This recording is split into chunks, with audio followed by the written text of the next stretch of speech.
What's happening, everybody? J Shock Blast here, and I can't believe I did it, but I did. We're gonna play some Metal Gear Solid 5 Ground Zeroes. I told myself I wasn't gonna get this game, but I decided I was gonna go ahead and do it because it's only $30, and I really don't care. Word of warning: I'm not really good at stealth games. I am not really good at playing stealthily. So I'm probably going to play the game like my name is John fucking Rambo. And if you have a problem with that, oh well. So here we go. Metal Gear Solid 5 Ground Zeroes. Let's see what we got.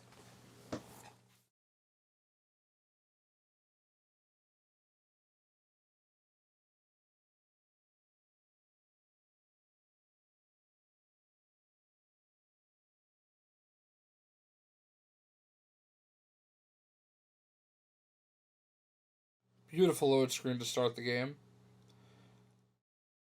Just the intro I was hoping for.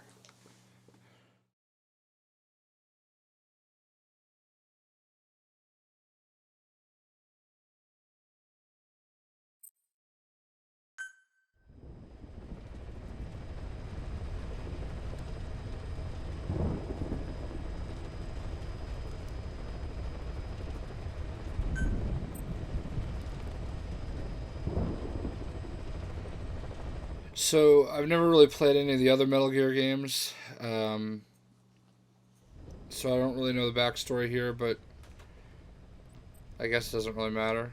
We'll do Anglaise.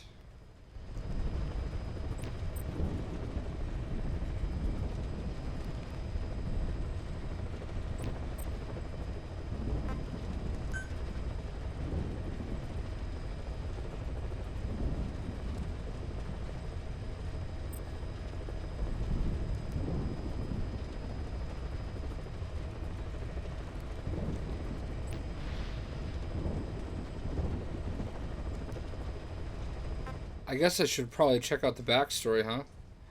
I guess we'll do the backstory first, and this will serve as the intro video. No gameplay in this one. We'll just see whatever the backstory is and go from there.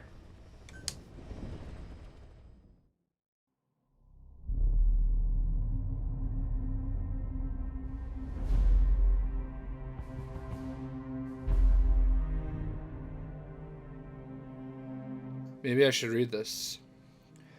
For us, there is no victory. Snake. There lived a man who a legend... Wow, I fucked that up already.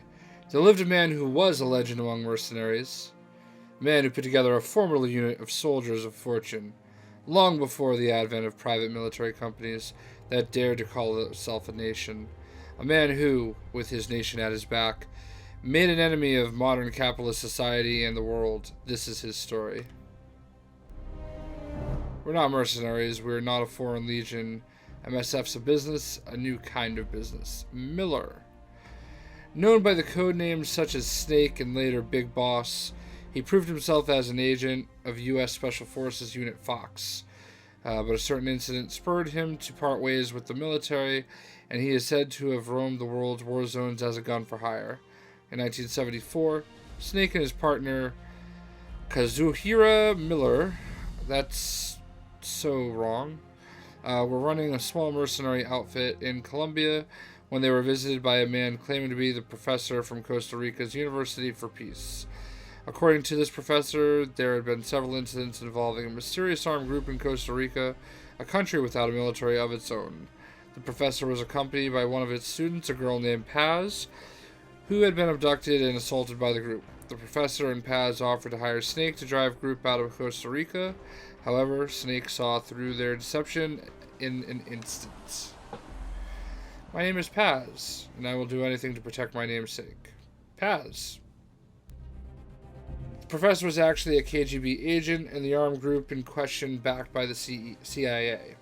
Cold War was no stranger to the overseas clandestine operations between the U.S. and Soviet agents, but the CIA's motives were a mystery.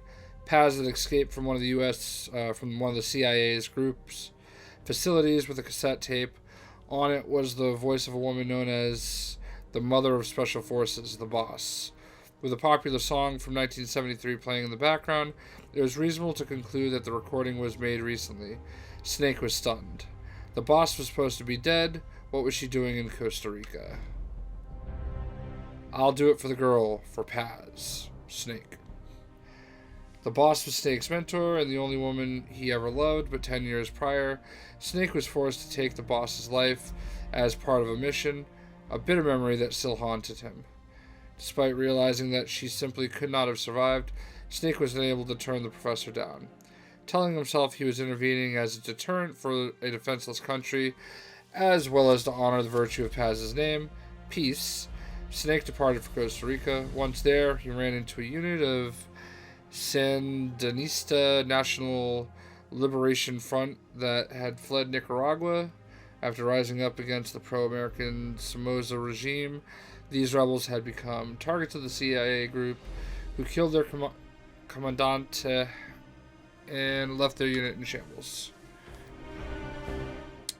Snake rescued the Sandinistas and invited them back to Mother Base, the new offshore base of operations provided them by the KGB. The fallen commandant's children, Amanda and Chico, saw something in their hero, Che Guevara, in Snake and grew to idolize him. This triggered a rapid expansion of Snake's forces. However, he was still no closer to discovering what the CIA was really up to in Costa Rica. Snake then encountered Huey, a wheelchair-bound scientist being forced to work for the CIA. Huey revealed the CIA's terrifying plot. They were developing a system by which, following radar detection of an enemy nuclear launch, an AI would analyze all available data and automatically execute a retaliatory nuclear strike at appropriate targets. Although designed to increase the power of nuclear deterrence, Coldman, the CIA's Central American station chief, planned to actually launch a nuke to demonstrate the effectiveness of automated retaliation. This demonstration was only 5 days away. Snake rushed to develop a lab to stop it, for their AI from being completed. Upon infiltration of the lab, Snake was greeted by the voice from the tape, the same voice of his lost mentor, but this was in fact the voice of the retaliatory system's AI.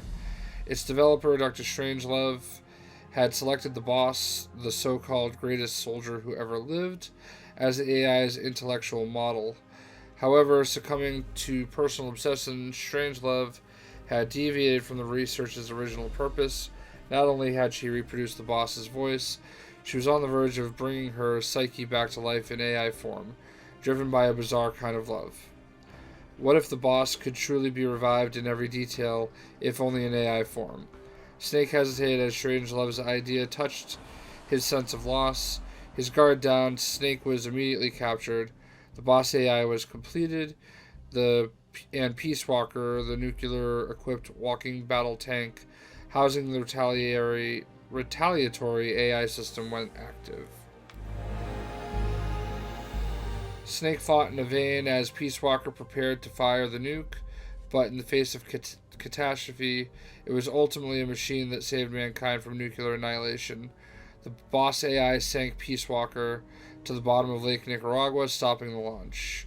With the crisis behind him, Snake took advantage of his recent mobilization to continue Mother Base's expansion indefinitely. Snake understood that the AI had acted to save the world, but that did not change the fact that the system, based on the boss's mind, had chosen at last to lay down its weapon. As a weapon himself, Snake felt the act to be a rejection of his life. Undeterred, Snake and Miller invited Doctors Huey and Strangelove to Mother Base to develop Metal Gear Zeke, a bipedal weapon they eventually equipped with a nuclear warhead, suddenly making their unit a nuclear power. Meanwhile, Mother Base took in Paz, already an orphan, but now left without even her KGB benefactor following the end of the crisis. However, this was all engineered by an intelligence agency known as Cypher. Under Cypher's orders, Paz got close to Amanda, Chico, and the others while exploring more and more of the base, secretly plotting to hijack Zeke. Her objective was to use the weapon as a bargaining chip to force Snake into becoming the military arm for Cypher. Paz's attempt failed when Snake defeated Zeke, and she was thrown beneath the waters of the Caribbean. It was only then that Snake learned Chico had fallen in love with her. A diary she kept while on the base was discovered several days later. It revealed a young girl torn between serving Cypher and following her heart. 2 pages left. Perhaps due to Paz revealing the existence of Snake's nuke to the Cypher, the International Atomic Energy Agency contacted Mother Base to request that it agree to a nuclear inspection. If word got out that Snake's unit had a nuclear weapon, it would face severe criticism from around the world, but Huey, acting on his own, informed the IAEA that Mother Base would allow the inspection. His reasoning was that as long as they kept Huey and its nuke hidden from the inspectors, they could demonstrate to the international community that they were not a threat. This option to call off the inspection having expired, Snake and his men reluctantly got preparations underway. Meanwhile, Amanda, deployed to Cuba to assist the Sandinistas, learned that Paz had survived. The timing could not have been worse. Suspecting her of turning her back on the organization, Cypher had captured Paz and was interrogating her at a U.S. military base on the southern tip of Cuba. Chico learned of this and set out to save Paz by himself. It was not long before a radio message from Chico reached Mother Base, saying he too had been captured. With an idea as to Cypher's true identity, Snake could not allow what Chico and Paz knew to fall into their hands. Furthermore, if he could rescue Paz, he might be able to get information from her that would help him fight back against Cypher. On the eve of nuclear inspection, Snake made the decision to leave for Cuba. And that's it. So I guess that's the story so far, folks. And without any further ado, I'm going to probably go ahead and get the game started. Hope you guys enjoyed my terrible narration. And again, we'll get this up and running. Hope you guys enjoy the video.